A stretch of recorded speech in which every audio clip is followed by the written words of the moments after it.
സുഖമില്ലേ? എന്തൊക്കെയുണ്ട് വിശേഷം? അപ്പം ഞങ്ങൾക്ക് ഇന്ന് കോളേജിൽ 2 മണി വരെ ക്ലാസ് ഉണ്ടായിരുന്നുള്ളൂ. 2:30 ആയപ്പോഴേ ഞാൻ വീട്ടിൽ വന്നപ്പോഴേ നല്ല മഴക്കോളായിരുന്നു, നല്ല ഇരുണ്ട് കിടപ്പുണ്ടായിരുന്നു. അപ്പോൾ എന്തെങ്കിലും കഴിക്കാൻ തോന്നിയപ്പോൾ ഞാൻ വിചാരിച്ചു ഇന്ന് മോമോസ് ഉണ്ടാക്കാമെന്ന്. ചേച്ചിയെ കൊണ്ട് മാവ് കുഴപ്പിച്ച് വെച്ചിട്ട് ഞാൻ നേരെ അതിൻ്റെ അകത്തുള്ള ഫില്ലിങ്സ് ഉണ്ടാക്കാൻ വേണ്ടിയിട്ട് പോയി.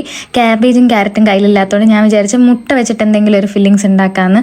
അങ്ങനെ തക്കാളി ഉള്ളി എണ്ണയിലിട്ട് നന്നായിട്ട് മിക്സ് ചെയ്തിട്ട് കുറച്ച് മുളക് പൊടി കുറച്ച് മഞ്ഞൾപ്പൊടി ഇട്ട് നന്നായിട്ട് മിക്സ് ചെയ്ത് അതൊന്നായി വന്നപ്പോഴത്തേനും കുറച്ച് റെഡ് ചില്ലി സോസ് പിന്നെ കുറച്ച് സോയാ സോസ് ഒഴിച്ചപ്പം കുറച്ചധികം കൂടിപ്പോയി. അവിടെ എല്ലാം തീർന്നെന്ന് വിചാരിച്ച്. പക്ഷേ നമ്മൾ വിട്ടുകൊടുക്കുമോ? അതുപോലെ മിക്സ് ചെയ്ത് വെച്ചിട്ട് അതിൻ്റെ അത് 2 മുട്ടയും കൂടെ പൊട്ടിച്ചൊഴിച്ചിട്ട് നന്നായിട്ട് അടച്ച് വെച്ച് ഇങ്ങനെ വേവിച്ചെടുത്ത് അപ്പോഴത്തേനും ഏകദേശം ഒരു മുട്ടത്തോരൻ പോലെ ആയി വന്നിട്ടുണ്ട്. പിന്നെ അതങ്ങ് മാറ്റി വെച്ച് നെക്സ്റ്റ് നമുക്ക് മാവ് പരത്തേണ്ട പണിയാണ്.